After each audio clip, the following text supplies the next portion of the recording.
Keeping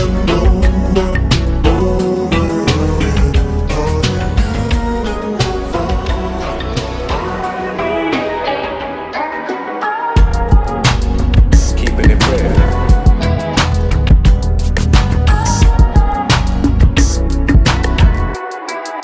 What is implicit bias?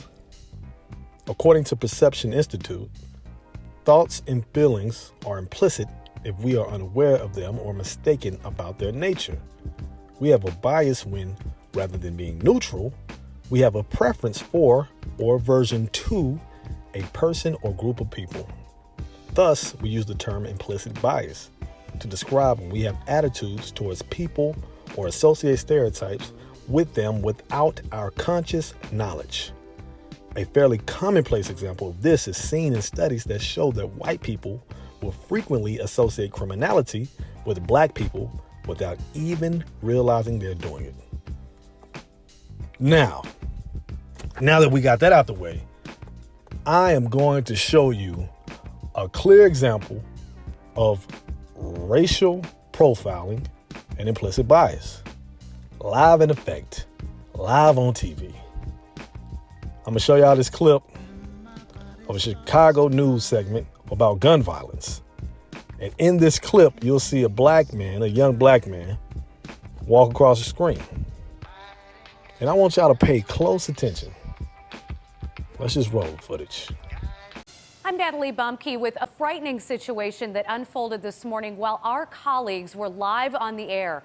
Chicago police have issued a community alert about the incident. They are trying to track down the man in these photos.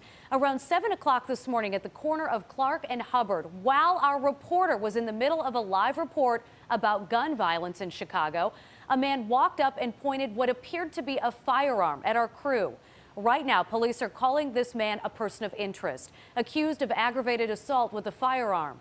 If you have any information regarding who he is or where he is, please contact Chicago police. Our reporter and photographer were not injured, and we want to say thank you to the viewers who are watching Good Day Chicago and called or emailed to make sure our crew was okay. Dawn?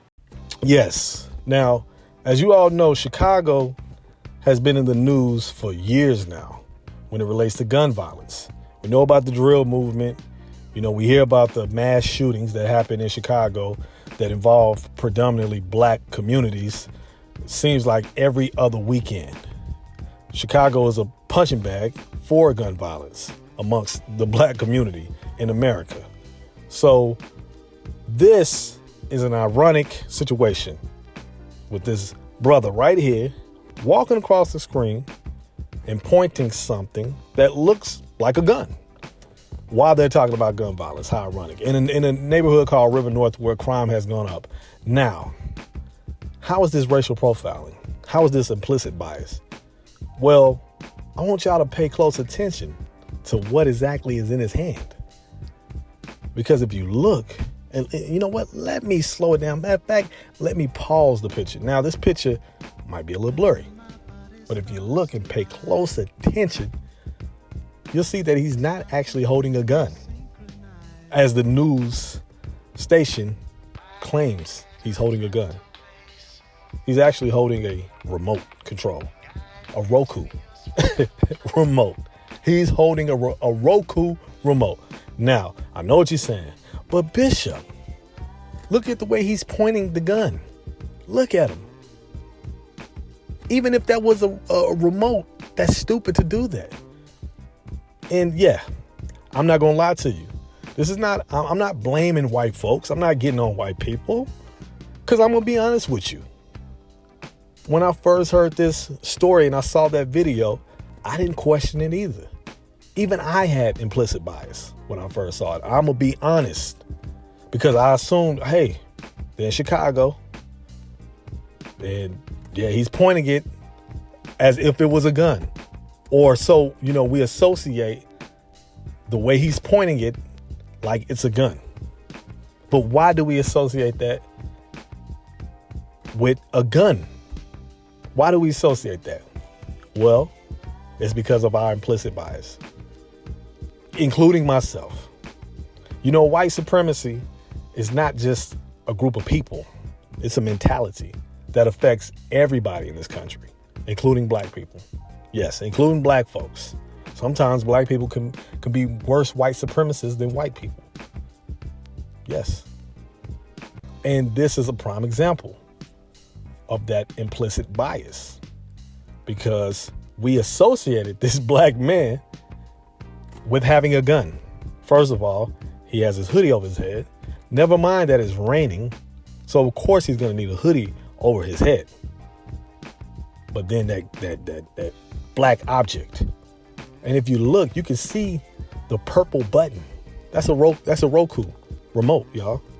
And I've seen some of the comments to people who realized that it was actually a Roku remote, which followed by, well, he's just being stupid. He's just being silly. Yeah, because it looks, quote unquote, suspicious. But even I'm willing to admit it looks that way because of our implicit bias. Because people have looked at me the same way. I don't have to have anything black in my hand. I don't have to dress a certain way.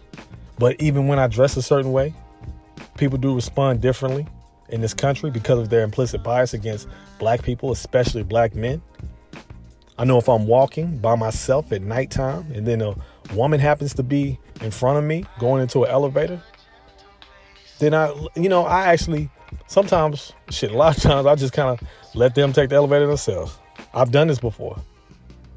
Or I just take the stairs. Because I know in their minds, and they show it through their actions, whether it's conscious or subconscious, that they might think I'm a criminal. It's late at night. I'm a black man. Let's just be real about this situation. And even, like I said, even black folks do it. Even black men do it to other black men in different ways. You know, you see this brother, you might think, damn, his intentions might be to harm me, so I'm gonna harm him before he harm me. It's the country we're living in, y'all. It's a white supremacist country. It affects us all. So I just wanted y'all to see implicit bias on live TV, just like that. Now, I don't know if the news station issued an apology or issued a statement or update on this, because, they said police are looking for this brother. But, and who knows why, he could have been, this is why I said you have to check your implicit biasness. You have to check your racial profiling. Be honest with yourself. Because him doing that in his motion, in the hand motion, could have been like, I'm just turning y'all off. Maybe he could have saw the news reporters from a distance and said, I'm tired of, these news reporters exploiting us, this, that, and third, whatever. And he was making a political statement. It probably, it was clumsy, but he could have been making a political statement. It might not have been insinuating that he's holding a gun. Maybe it could have been like, I'm just turning y'all off, which would make sense because it's a remote and he's just pressing down like, boom, turning y'all off. Because I don't care, even if you're in Chicago, ain't too many thugs going to Starbucks and buying a tall latte with a cup of water. But again, check your implicit bias and your racial profiling. But we know that ain't gonna happen. So add to the conversation. Do you agree or do you disagree? Do you think the man was out of line? Talk to me. Let me know. What's up? And until next time, holla.